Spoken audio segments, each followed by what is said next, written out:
Comrades, this has become a routine where once a year I fly to London, do a talk in Turkey, and then have to go back to Turkey. I think maybe we can change it around this time. I'll stay in London, you lot go to Turkey. Come back next year and tell me, what do you think?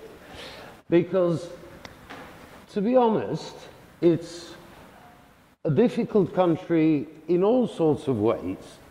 And of late, in the past few years, it's become increasingly difficult politically if you're a socialist, if you're a Kurd, if you're an academic, if you're opposed to the government. What makes it complicated, and on the tube on my way here this afternoon, I was trying to think how I can do a talk in half an hour and yet try and put across the complexity of the place. I'll have a go, let's see. What makes it complex and difficult to understand, particularly for someone in Western Europe, is that there are two issues which underlie everything that happens in Turkey, which don't exist in Britain. One is the national question, which is, you know, even if that was the only complicating factor, would be complex enough. So we're talking of a country where something like 15 to 20% of the population are not Turkish, but Kurdish. So they are completely different, they have their own language, their own history. By any definition of a nation, they are a separate nation. This is one. This complicates everything that happens in Turkey.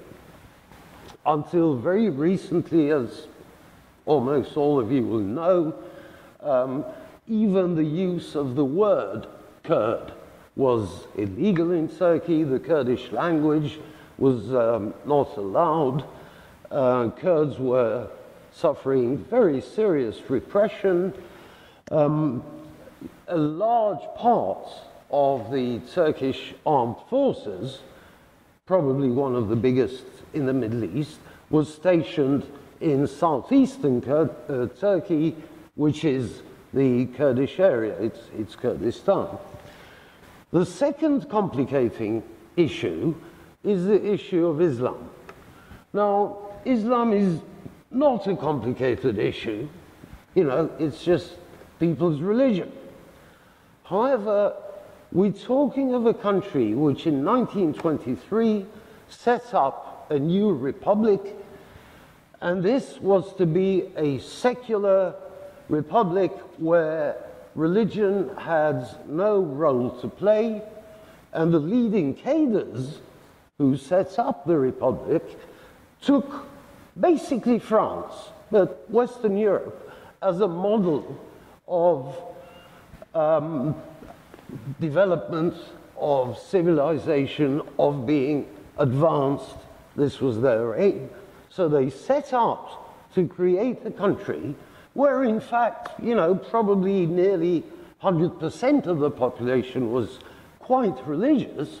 They set out to create a country very westernized, where anyone openly religious, in other words, if you're a woman, you have the headscarf, so that's pretty obvious. That's a sign of being religious. But there are similar signs if you're a man. Anyone like that, for something like 80 years, the Republic was founded in 1923, for something like 80 years, people who were openly religious were kept out of the public sphere. They were kept out of public sector jobs. Women, for most of that time, not all of it, could not go to university wearing a headscarf. They certainly couldn't get a job in the public sector. So religious people were kept away from the public sphere and from the levers of power, from politics. And for example, the degree to which this was done successfully from the point of view of the state is illustrated by the fact that I, for example, grew up in Istanbul looking the way I do, went to an American school, completely westernized culturally.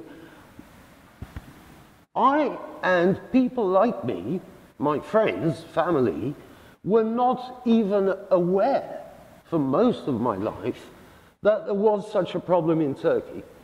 But of course, the people who were seen to be a problem by the state were certainly aware that they were being excluded and kept out. Now, the national question on the one hand, and the question of Islam versus a westernized secular state keeping Islamic people out of politics and the public scene, underlie everything that's happened in Turkey over the past 15 to 20 years, where things have really speeded up. Why do they speed up? I've just covered 80 years, you'll notice. So I've come to the more recent past. In the second half of the 1990s, two things happened which made the Turkish state go into a panic and take precautionary measures. One was that in 1996, a largely Islamic party came to power, not with a majority. They only had about 24% of the vote, but they set up a coalition with another party. But the leader of the Islamic party became prime minister. This was a sacred cow which the Turkish state and the Turkish so-called deep state just, could not sacrifice. Secondly, the state realized that what they had up to that point considered to be a bunch of bandits, the Kurdish movement, the guerrillas, the armed struggle, had been considered to be easy to beat, easy to get rid of. All the state had to do was to send more and more military forces into the area. They realized just before the year 2000 that this was not the case. And they realized it because the PKK, which is the basically the national liberation movements, the Kurdish movement, began to become a mass popular movement rather than simply a guerrilla movement up in the mountainous regions of Kurdistan. This also was a sacred cow which the Turkish state was not prepared to sacrifice. So we came into the 2000s with the state considering itself to be under attack and under threat from the two elements, religious people and the Kurds, which it had hitherto succeeded in keeping down. The current government, the Akp government, came to power in 2002 with, again, not a majority, but clearly it was a hugely popular government. The state's response, as it had always been in the past, was to begin to plot military coups. So, we know now that the chiefs of the armed forces who meet every morning somewhere in Ankara, when I say somewhere, not somewhere secret, they meet at the headquarters of the armed forces, and we now have a diary kept by the chief of the Navy. And every morning they'd sit down and discuss how to overthrow the government. This is what they did every day in great detail, and increasingly you can see in the diaries that they were becoming aware that the government enjoyed popularity but also legitimacy, and it was very difficult to overthrow them. So the army did, these people, the generals, did all sorts of things in an attempt to mobilize the westernized middle class against the government. So that you know, if you overthrow an elected government, you have to legitimize why you did this. If it's overthrown by a mass movement, then the military, you know, are laughing. They've had what they wanted to do done by a civilian population, and that's what they tried to do and failed to do. So through the same early years of the 2000s, the Kurdish movement also, like the Islamic government, was becoming increasingly popular in southeast Turkey, in the Kurdish areas.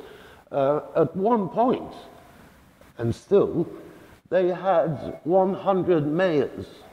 So imagine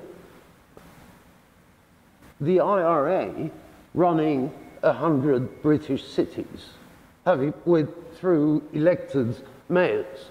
So the Turkish state was truly going berserk. But there was very little they could do about it. There was very little they could do about the Kurdish movement, which was growing and becoming stronger, both in its civilian and in its military wings.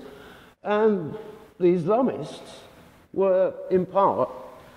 I should perhaps explain in a small parenthesis, I say the Islamic Party, the Islamist movement, don't think of an Islamic Republic. I mean, the party in government now, and for the past 16 years, comes from an Islamic tradition, but very little that it's done over the 16 years is particularly Islamic. So I prefer to say a party which comes from an Islamic tradition rather than an Islamist party. Okay, this party came to power in 2002. We now know that the first 3, 4, 5 years there were many plans hatched by the military to overthrow the governments. None of them were implemented because the military never felt that they'd be able to legitimize any military takeover. But the government was aware that there were plans to overthrow it. They were aware that the deep state, you do understand when I say the deep state, it's a sort of semi-clandestine elements of the state. Actually, it's not deep, that's what the state is. I mean, there were several secret organizations of the state, not the Secret Service, but even secreter than the Secret Service, who would, in the late 1990s, they'd go around setting up hit squads, killing political Kurdish activists. In the 2000s, their main attempt turns to overthrowing the government. But as I say, it's not really deep, but to distinguish it from the more visible aspects of the state, maybe it's useful to call it the deep state. The government knew that the state and the deep state, mainly the military and organs attached to the military, with civilian extensions, was trying to overthrow it. Therefore, we went through a period from 2002 to 2012, more or less, when the government, in an attempt to broaden its base and strengthen itself against any possible attempt to overthrow it, was actually behaving in some ways like a left social democratic government. They were setting up universities, building cheap mass housing, all sorts of issues which had been taboo in Turkey up till then became possible to talk about. So the Armenian genocide of 1915, when 1.5 million Armenians were killed by the Ottoman state, became an issue we could talk about. Never were we able to do so before. The issue of the Alevis, the Alawites. Turkey's majority Sunni, but there's something like, again, probably 20% Alevi Muslims who've always been discriminated against. This could now be discussed. The Kurdish issue itself, we found we were able to discuss. This was obviously helped by the fact that the Kurdish movement set up a civilian party, had mayors elected, and had members of parliament elected. So the Kurdish issue, from being something we could not even refer to, became one which was being discussed in parliament, let alone by us in a socialist newspaper. MPs were suddenly discussing it. So we went through this amazing period of, it was a bit like an oasis. It wasn't to last. We didn't think it was going to last, and it didn't. I think what put an end to it was Syria. Now, this might sound a little bit far-fetched. What happened was this. All of Turkey's southeastern border, most of it is with Syria, and some of it further east is with Iraq.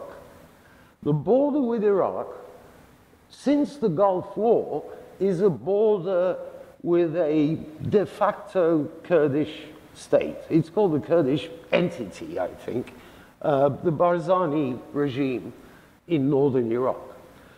The Turkish state was able to come to terms with that because they established the Barzani regime is not particularly radical, so they established reasonably good relations with it, but the Turkish state could not tolerate having the Syrian border, which is much longer, we're talking of hundreds of miles, having a Kurdish entity on the other side of that border, for two reasons.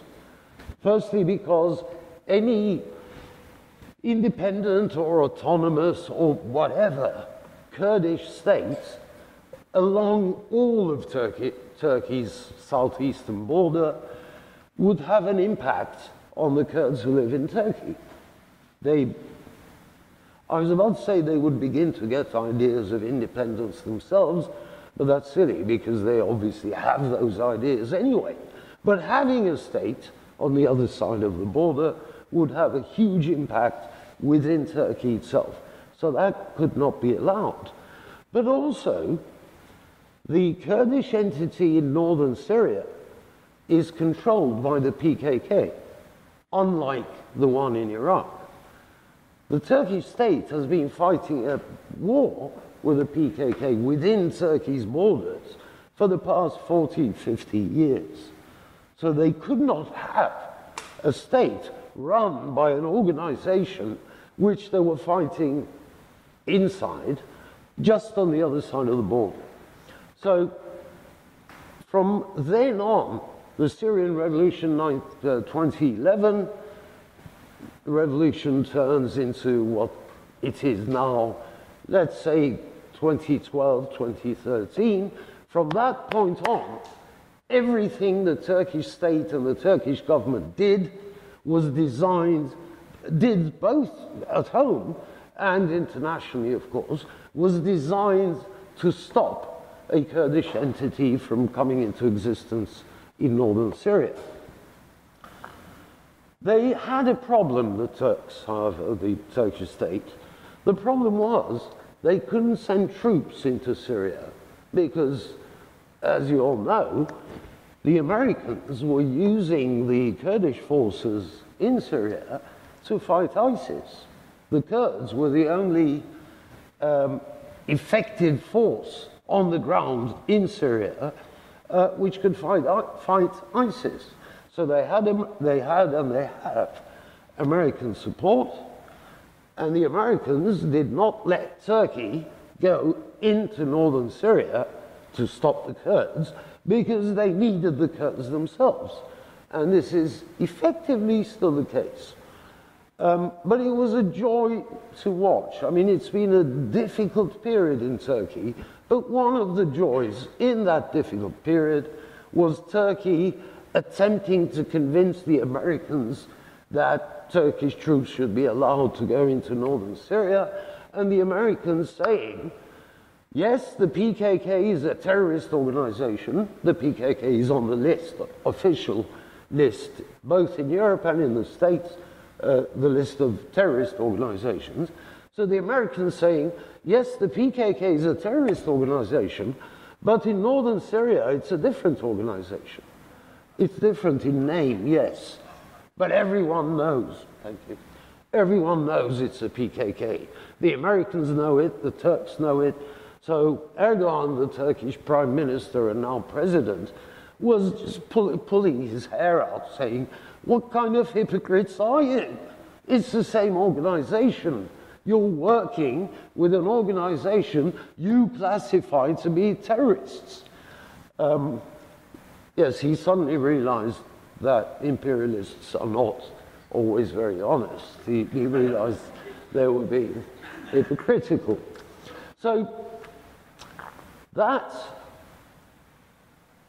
really made life very difficult in Turkey, because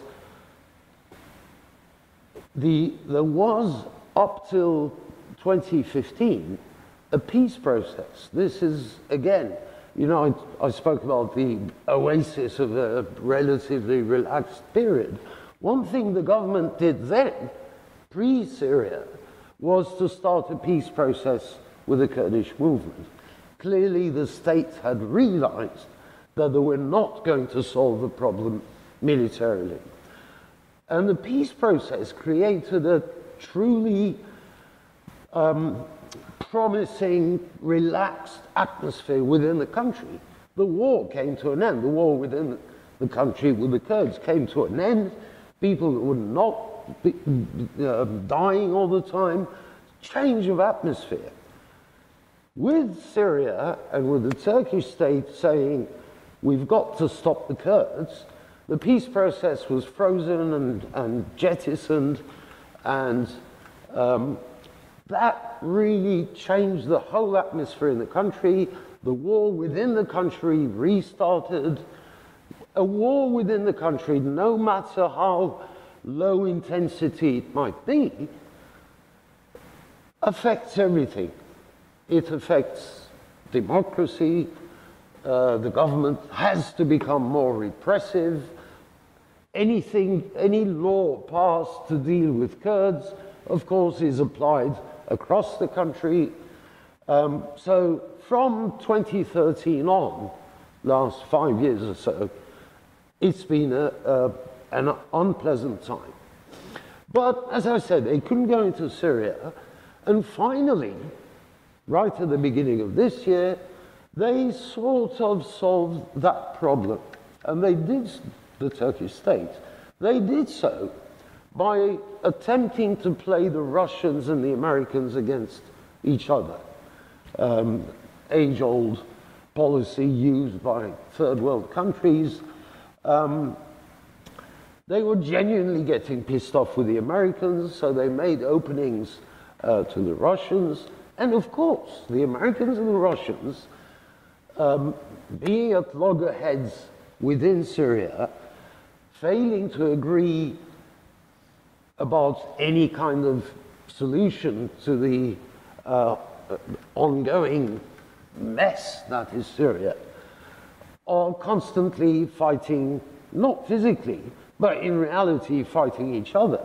So Turkey managed to play one against the other, and the north of Syria, the Kurdish area, 80–90% of it is controlled basically by the Americans. But there's a corner, the western corner of it, I'm doing this for you, the western corner of it is controlled by the Russians. And Turkey managed to convince the Russians to allow it to go into that area. And it was so obvious. Russian troops sort of pulled back, and Turkish troops went in. This is at the beginning of this year. They're still there, and it's now a situation where Turkey actually is physically involved in the Syrian mess. So we have a situation where the war against the Kurds is continuing in Turkey. The war against the Kurds is continuing by Turkey, is continuing in western North Syria.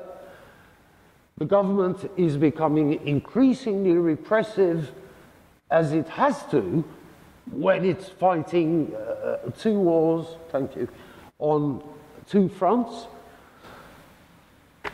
And I have 5 minutes. In the last 5 minutes, I'll talk about the very latest situation, because as you know, there were elections in Turkey on, what's today? 24th of June, so 10 days ago. And the government once again won the election. I say once again because remember, 2002, this is the fourth general election they've won. In between, they also won a couple of referenda and large number of local elections. So there is a question any socialist in Turkey needs to answer. How the hell is it I mean, even Thatcher couldn't do that. 16 years, increasing repression. The economy went very well for the first 10 years or so, now much less so. So how is it that this government keeps winning? And I think there are two reasons. One is what I explained at the beginning. The government still appeals to the mass of poor, working class Muslims, believing religious people who know that they were kept out of all politics for 80 years, and this government has changed that. They see it as their government. Now, these are Muslims, they're religious people, but they are basically Turkey's poor working people. So they continue, given that there is no alternative which offers them both economic and political policies in their interests, offers them both that, but also is clearly not Islamophobic. So that ordinary religious working people can think, okay, I can vote for this alternative and it will not take me back to the period when I was excluded from everything. So there's a serious lack of alternative. But secondly, everyone in Turkey at the moment knows that there's an economic crisis coming. We don't know exactly when, we don't know exactly how badly it'll hit, but all the signs are there that the economy is getting increasingly in trouble. So there's a sense in which ordinary people can see this coming, can feel it in their daily lives, in their pockets, and think this may not be a good time to change horses just as the crisis is about to hit. So they won the election again. But, of course, what is interesting is that in spite of all these factors, they won the election, the ruling party won the election, but lost 7.5 points of its electorate compared to the previous general election. So there are clearly large numbers of people who have always voted for the AKP, for Erdogan's party, who are now not voting for it. That is something like 1/5 or 1/6 of the AKP base has deserted it. Also, they are now dependent on a small, but I say small, 11% of the total vote, smallish fascist party, because Erdogan's party got 42%. They needed the alliance with this small party, which got 11%, to get more than 50% in parliament. That means two things. Firstly, it means life will get even more unpleasant for us, because a fascist party is the key in parliament, so it will be able to force many of its demands upon the AKP, Erdogan's party, but it also means that it's an unstable government, because these two are separate parties, they will disagree on all sorts of things, and the government, it says end in very big letters. So it will be a weak but vicious government. So when I come here next year, either I'll be very hopeful because it will all have collapsed, or I may not even be able to come. Thank you.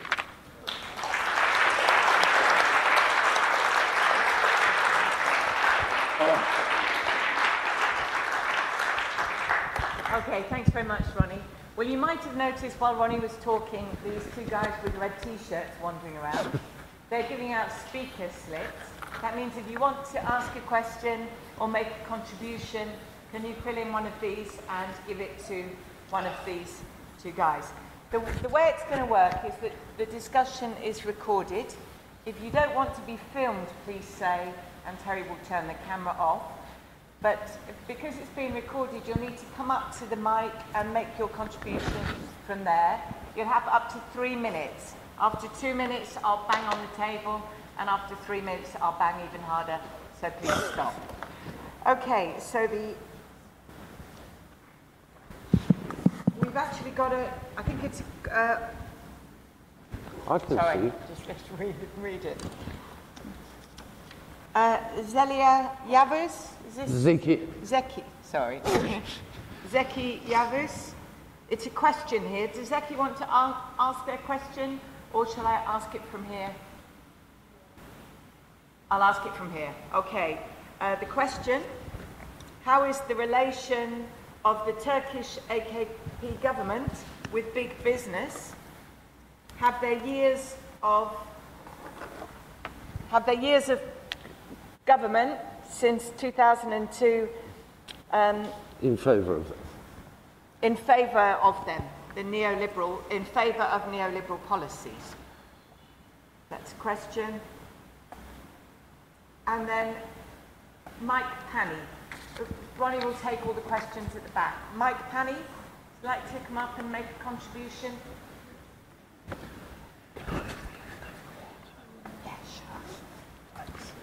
Two quick points. I mean, what we saw in the recent election was the transformation of the AKP from a religious party into a nationalist party.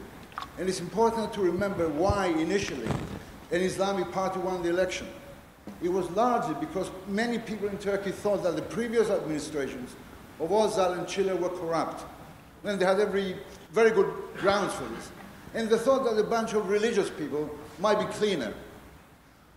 Over time, the AKP has come to become a dirty party. Erdogan's son was involved in deals with ISIL over the export of petrol. At that point, Erdogan started playing the nationalist card, to the point of in the elections giving the signal of the grey wolves inside the Nationalist Party, which are a paramilitary fascist organization. So the relationship between religion and nationalism is an interesting one. The second point, very quickly, is that in the 1960s, 85% of the Kurds in Turkey lived in southeast Turkey. By 1980, it was something like 60%. Today, it may well be the case that the minority of Kurds in Turkey actually live in the southeast of Turkey. And this was one of the reasons why PKK changed its position from independence to autonomy. Because vast numbers of Kurds live in Istanbul, in Izmir, in Ankara. They work in the tourism and construction sectors on the Aegean coast. the HDP did well in Istanbul. They actually got 14% of the vote, which was higher than their average vote, which was what, about 10, 11%? So I think clearly there are an awful lot of Kurds in Istanbul, right? But it may well be the case that a number of Turkish leftists also voted for the HDP. If that's the case, then that's a very optimistic sign. But what I'm trying to get at is, where does that leave the Turkish nationalist movement in southeast Turkey if the majority of Kurds are actually not living in Kurdistan? Okay, I've got Enda O'Callaghan to be followed by Charlie Kimber.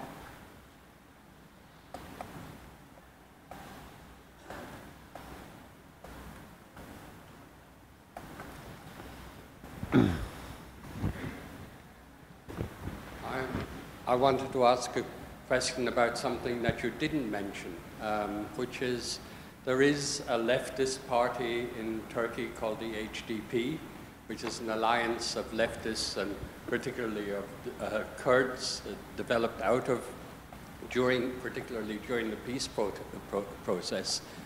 From what I saw, their vote went up. Could you say something about them, about the HDP?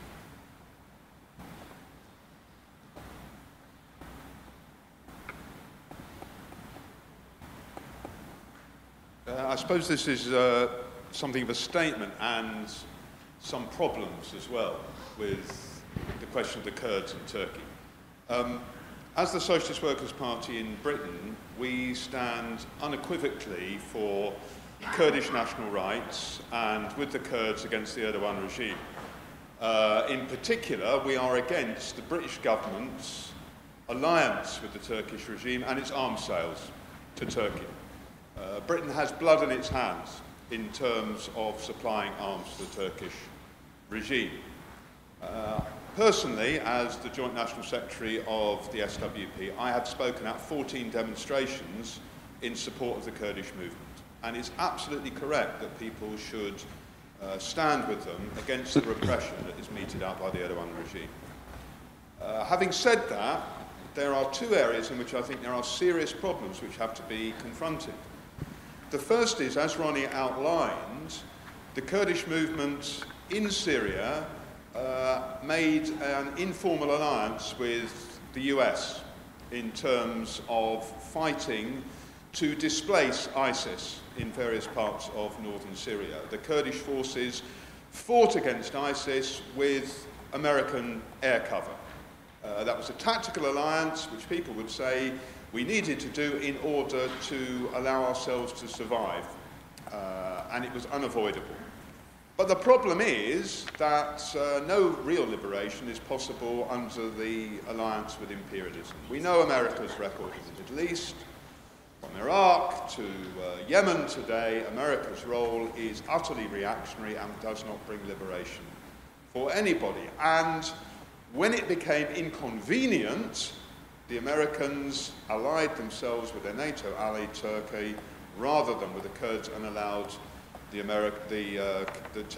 Turkish government to invade Afrin and other parts of northern Syria. That's one argument we have to have with Kurdish comrades and colleagues about the route to liberation. The second point is, in northern Syria, in alliance with the Americans, the Kurdish movement took over some areas which are not Kurdish areas.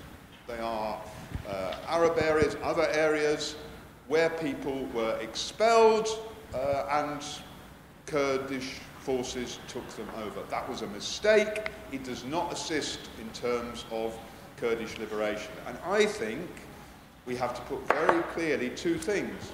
One, we stand unequivocally and always with the Kurdish movement against the Turkish regime. In Britain, for example, Enda mentioned the HDP. We called for people with Turkish nationality to vote for the HDP. It was the correct thing to do. It was fantastic. The HDP got more than the 10% threshold to get into Parliament, get 67 MPs. It was very impressive that they did that. We stand with the Kurdish movement. We also have to say, though, that liberation is possible only with wider working class forces in Turkey and not with American imperialism. Okay, we've got Kerry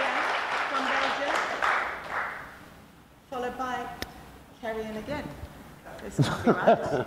Demetrius, or Kerry, you put in 2 slips, yeah? Yeah, I'll put it. I'm an extra slip, an extra slip in there.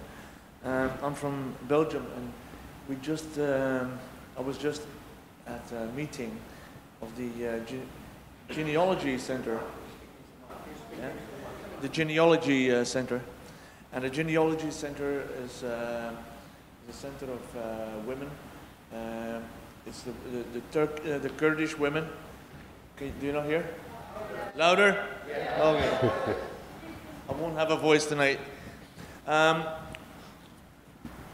The objectives of this genealogy center are to encourage women to research their history, circumstances, dreams, and struggles to help them gain more self-awareness, to hold workshops that help women to understand and practice their rights, to organize seminars, to write articles, to give information and take action on gender violence, and to establish partnerships with associations fighting for women's freedom in Belgium and elsewhere abroad. And the ladies that I met, of which one I know from the early 90s, when Met TV, that maybe Ron knows this, Met TV is a Kurdish television station that was based in Belgium, from which they illegally broadcasted television into the enclaves in Syria to get past that border. Yeah? It got closed by the Belgian gendarmes. Yeah? At one stage, they held a razzia and they closed the television station. But some of these people are still active, yeah, and they had ties with the PKK, and we had ties with the PKK in the 90s, and they came to anti-racist demonstrations. And what they say is that at the moment in Rojava and Afrin there is a revolution taking place, and these women are organizing their. No, that was better. Are organizing their own society. They start to organize in committees, which is a very interesting thing. And the second thing is about the economy. Yeah. By investing in the infrastructure, yeah, Erdogan has created a boom that is, I think, at a certain point they got like 12% growth, yeah, and this year actually they still had 12% growth, but the inflation, the prices went up with 7%, yeah, and that's tremendous. Like it's. I can tell you that's not good. That will lead to a lot of unhappiness. Yeah, but the investment was in infrastructure, in roads and those hospitals, those kind of things. Yeah, not in productivity. Yeah, so he managed to pump money into the economy. Yeah, and that increased purchasing power. Yeah. So that purchasing power led to inflation, and I wonder if there is a strategy behind that. Because if the prices go up, just like in Britain, yeah, if the prices go up, the unhappiness goes up, yeah, and it goes up with the layers that are the most likely to vote for fascists. Thank you, Demetrius, followed by James Eden. Well, I'm sure we all followed the last election in Turkey, and what's amazing is how much rubbish there is. So I come here every year to listen to Ronnie because, you know, finally you get clarity about what's happening there. And it's quite important, and I hope you are able to come next year again. Having said that, I'd like one small bit of clarification, because you described the Kemalists establish a state, a secular state in the mold, the Western type, and then you go on to describe the the secular state in Turkey, and it doesn't sound anything like secular state here or in the West, because if you are religious in the West, it doesn't stop you from having a civil servant job. If anything, UK, the head of the state is also the head of the church. So if you can say a bit more, because I'm a little bit confused. Okay. James will be followed by Pierre Laurent. Yeah, really a question again about something, Ron, you sort of touched on generally but didn't talk about specifically, which is, you mentioned the fact that in the late 1990s the deep state and the army were talking about coups the whole time, but obviously in 2016 there was an actual attempted coup, and I think there's a bit of confusion. So I'm slightly confused about the coup. So because the way it's been rationalised in Turkey by Erdogan is to then use it as a basis of a huge amount of repression, particularly against the Gulenists, as it were, which, as I understand it, were a sort of part of the Islamist movement out of which the AKP originally emerged. So really, a bit of clarification about that. Was the coup really this same old, military types who'd been plotting the coup beforehand, and finding, and what was the role of Gulen in that? And really, the second point, just to say, is that Ron's written an article in the new ISJ, and in there you talk about the national question also in terms of the Turkish left, as it were, in terms of the idea of nationalism, i.e. Turkish nationalism being a sort of key feature in large sections of the Turkish left. And I think that's quite an important sort of just thing to think about, and I just wonder if you might say a word about that as well. And I have to apologise, because I'm actually not going to be here to listen to your answers, so I've got to go and sort out our branch's picnic now. But somebody will tell me what you've said, and I'll listen to the recording as well, please. Okay. Pierre will be followed by Paul Vernon.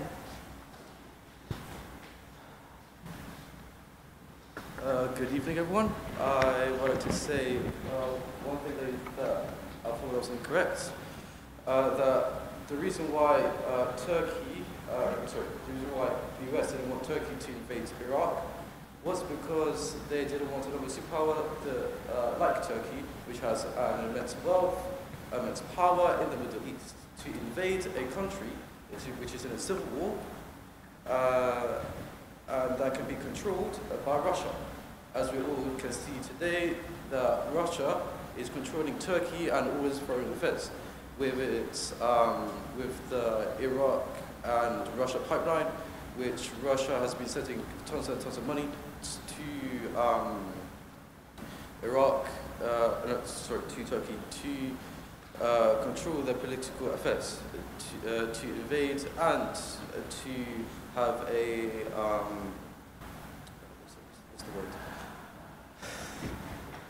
to have control in the Middle East. So they have leverage in Ukraine. So Russia has the Ukrainian part of the Ukrainian border with Russia, and the US has leverage power over Russia, something like that. I'm really sorry, I don't do public speaking. It's not that thing. Yeah. Thank you.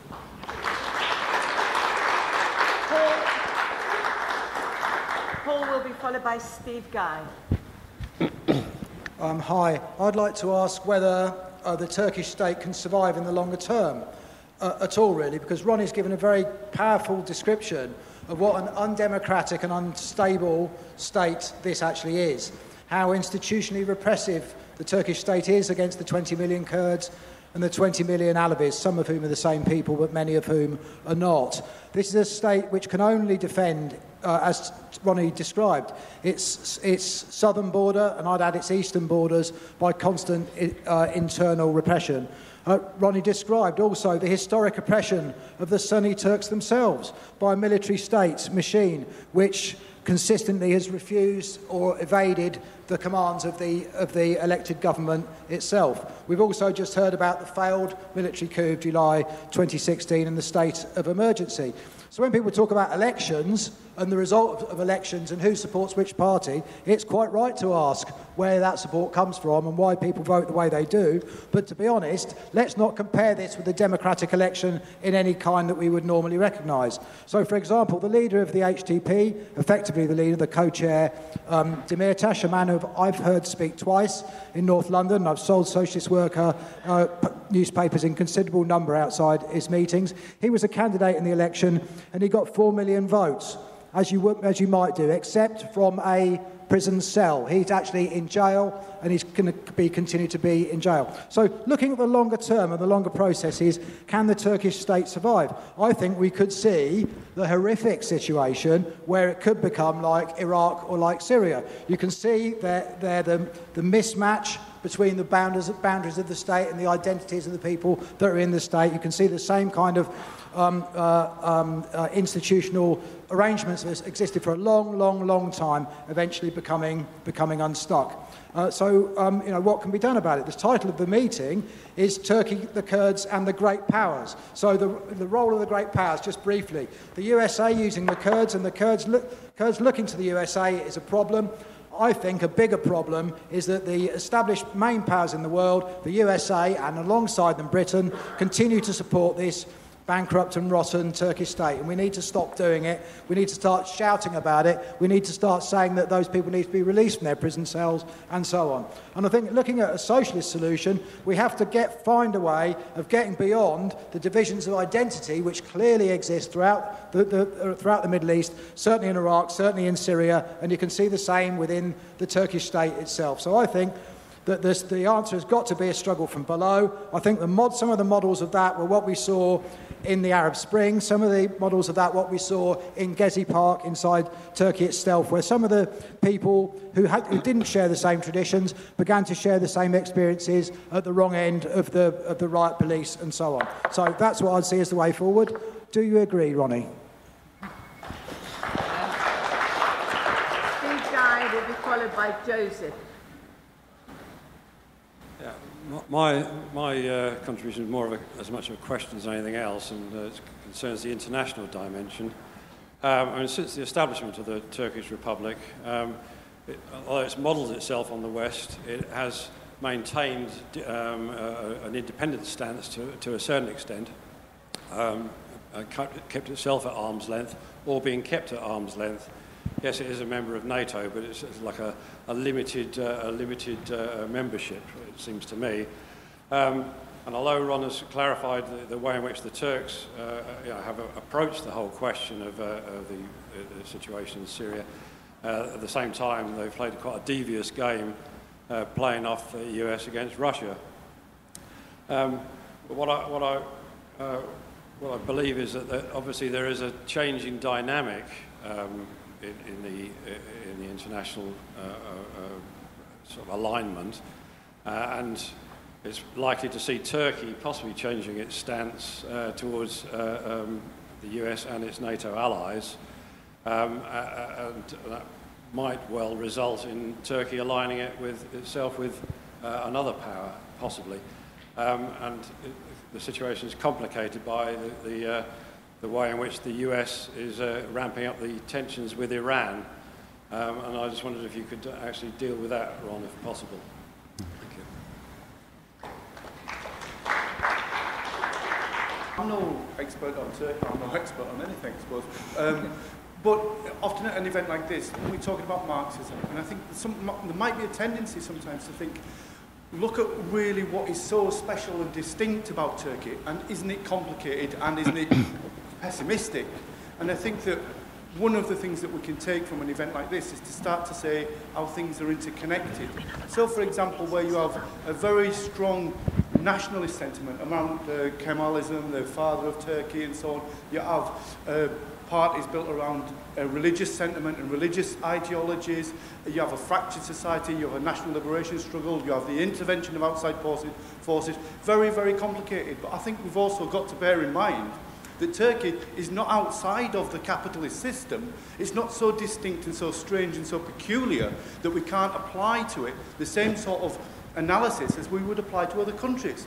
And if you start, and obviously the similarities are not exact, but you can think of places like Ireland, where there has been for decades and decades the dominance of religious ideology, the failure to build very, very serious workers' movements, serious reformist organisations, the fracturing of society, and so on. And yet it is still a class society. And what that means, as far as I can see, is that at some point, sooner or later, under certain circumstances, that whole idea of there is in Turkey a ruling class, which is part of a global ruling class, will come to the fore and begin to displace some of the reactionary ideas, some of the nationalism and so on. It's not a crystal ball thing, it's just that you can see how, if you put Turkey in the context of a global system and the fact that it's a class society, then there will be, at some point, movements from below which will begin to develop much more progressive policies and politics. And I think we're beginning to see the signs of it.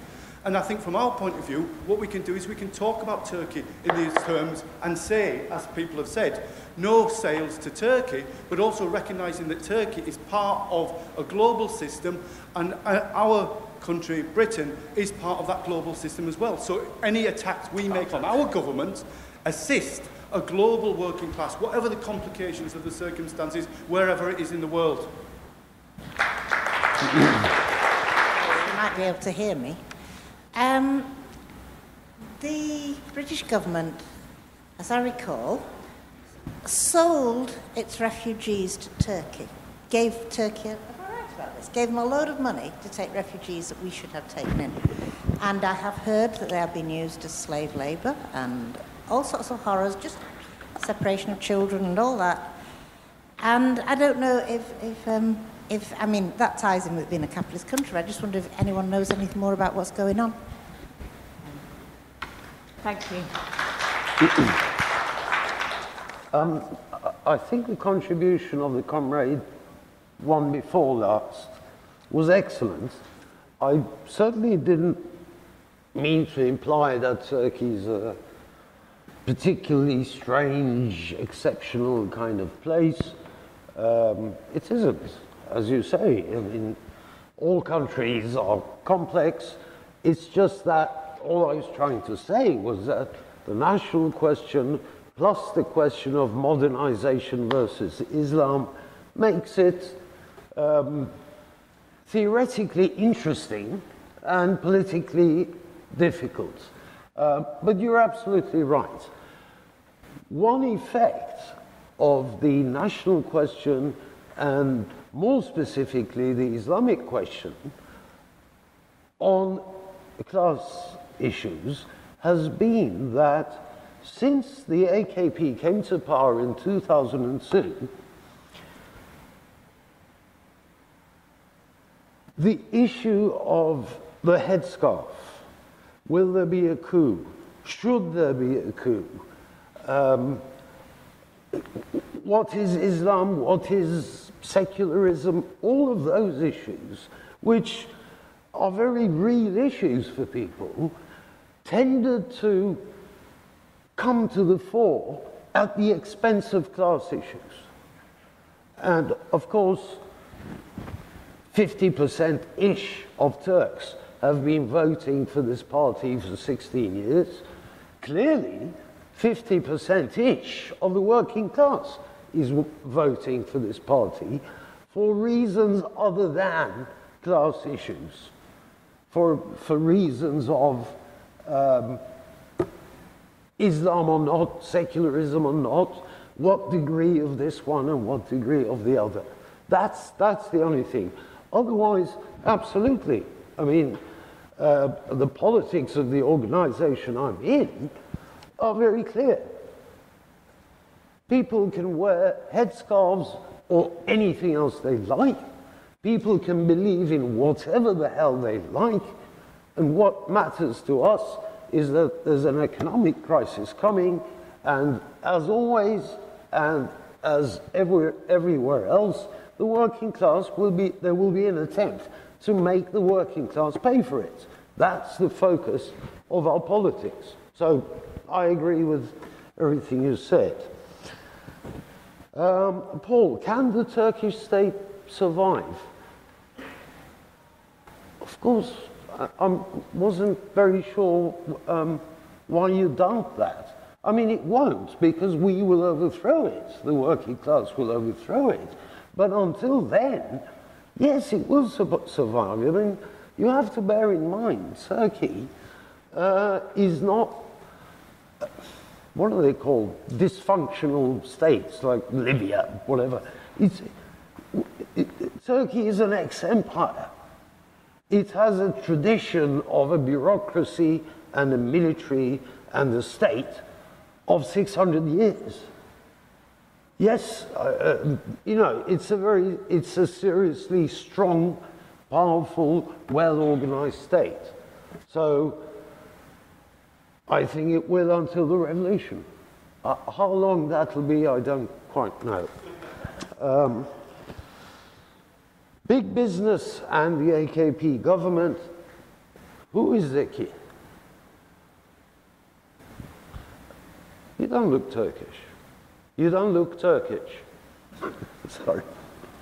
The AKP has done nothing in 16 years of being in government which goes against the interests of the ruling class, of the capitalist class. But again, as I was just saying to the comrade here, you would then expect the Turkish big business to be fully behind this government. You know, it's a conservative, neoliberal government which has frequently used the law which gives it the choice of postponing strikes in the national interest. They frequently use that, you know, in every imaginable way. They are a pro-big business government. And yet, the traditional Turkish ruling class, big business, is not behind them. Earlier on, clearly parts of that ruling class were in favor of a coup. But again, that goes back to the cultural issue. The Turkish ruling class, big business, is culturally westernized, not atheists, obviously, but sort of like to keep religion out of matters of state, but also consider this government to be peasants in a derogatory way. Because of this cultural divide, there is a sense in Turkey where religious people are thought of, well, it's not just in Turkey, is it? Are thought of to be backward, peasant-like, not well-dressed. You know, there's a whole cultural edifice. So, you know, you have a weird situation where this government does everything that big business would like it to do, but big business would like to have another government. So it's, I don't know if that answers your question. I'll come to the Kurdish issue last. I want to see if the refugees, yes, that is an important issue. Again, it's slightly contradictory because there are 3.5 million Syrian refugees in Turkey.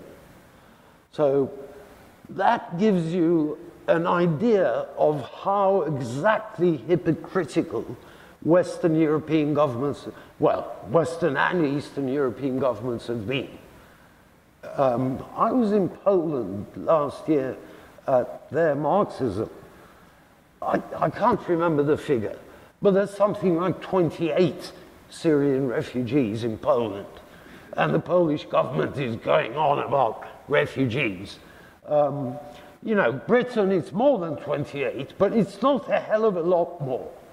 Germany took 1 million, and look at the trouble they're in now, precisely because of that. So, there's 3.5 million in Turkey.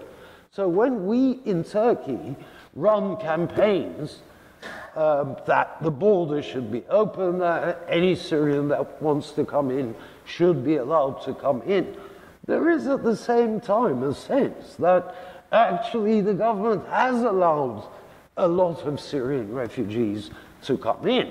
Now, with lots of provisos, because these 3.5 million Syrians are not granted all the rights that refugees should have. They're sort of treated as guests, which implies they can be thrown out at any time that the government chooses. Many of them are in very difficult condition. There are many, many Syrian kids, obviously. Many of the 3.5 million are kids. They have serious problems having education in Arabic. So there's all sorts of problems, and we campaign on those.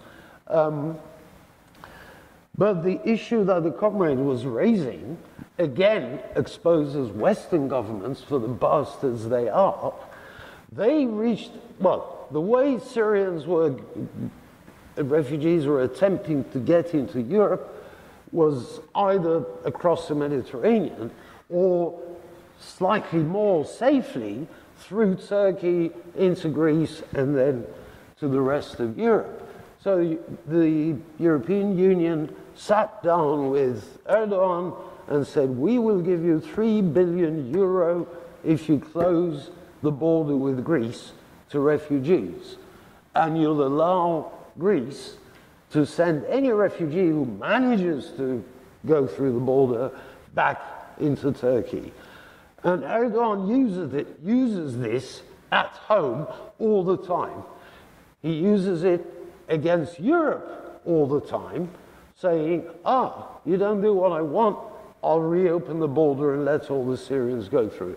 So, you know, the refugees are being used by both sides as if these were not human beings. Okay, the Kurdish problem, the Kurdish question. Ender said that the HDP is an alliance of the Turkish left and the Kurdish movement.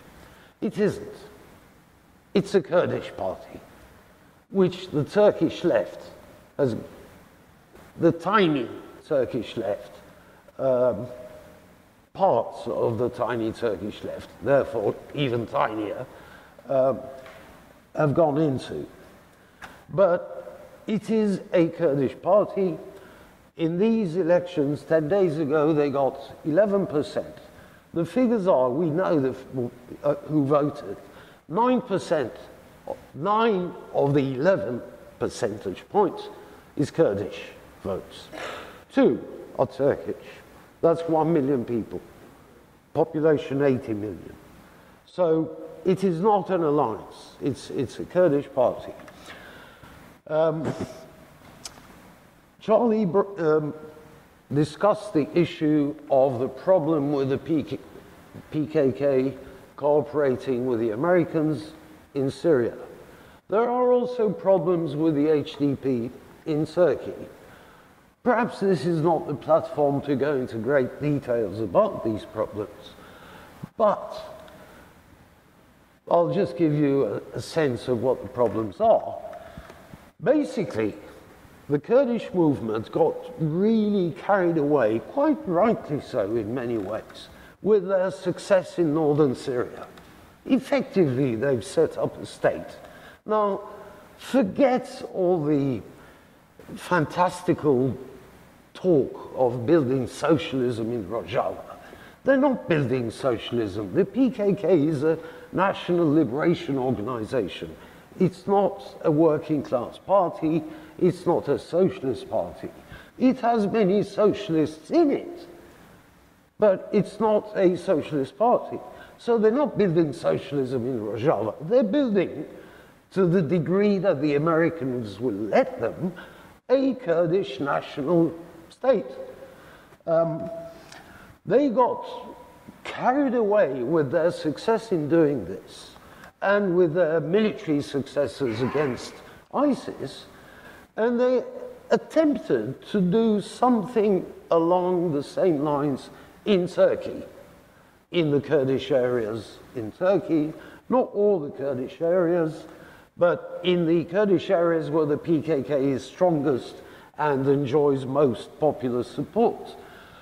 So effectively, they declared autonomy in a number of places. Now, will the Turkish state survive? Yes. The Turkish state, not being the Syrian state, went into those areas where the PKK was preparing effectively to establish their own control. The Turkish state reacted the way it always does. It went in, these are towns and cities within Turkey, it went in with tanks and bombs and aircraft and razed the places to the ground, displacing hundreds of thousands of Kurds, making them homeless, and, you know, they've now gone into these areas, and the Turkish building industry is laughing all the way to the bank. So this was a serious problem. And final two sentences. The leading member of the PKK said, we misjudged the situation, we didn't expect such a response from the Turkish state. Sorry, but you know, that's not a very convincing answer. They've been fighting the Turkish state for 40 years. They should have known better. Now, that doesn't matter to me, but what it has meant is that the Kurdish population has sort of distanced itself from the PKK, not for long, but it has for the moment. As a result, the HDP's vote went down in these at the election 10 days ago compared to the previous election. So there are problems with the HDP.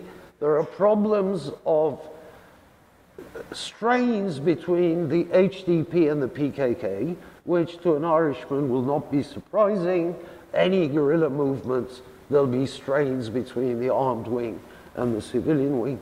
But we need to be a little bit more realistic, both about the HDP and about Rojava and what the Kurdish movement is doing, without ever losing sight of the fact that our first job is to support them, but not in a naive way. Thank you.